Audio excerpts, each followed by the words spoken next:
Hi, it's me again with Corel Tips and Tricks. I just did part 2 of this. And in part 2, I was having trouble getting my text to go all the way around.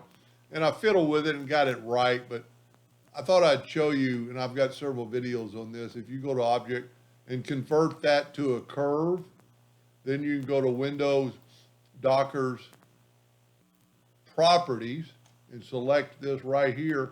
And our line is 204.7 around. So if we take our text, you can see we're only 187. So with our ratio locked, if we make this 204,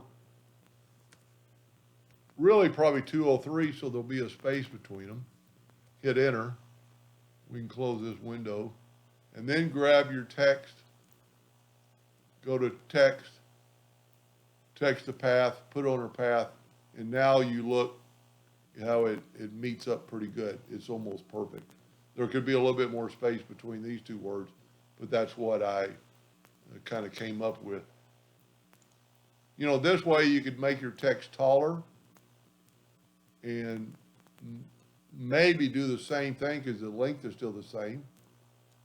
Let's go to text, text the path, and put on our path. Worked pretty well. Some of these letters are a little closer. But then when you go to this mode that we showed, see it scrunched the letters together, so that didn't really work. So stay at your original size text, and then go to text, text the path, put on the path, grab this one right here, and then you can mirror it a couple of different ways till it's readable. Grab that 2 point. See, it's the same thing.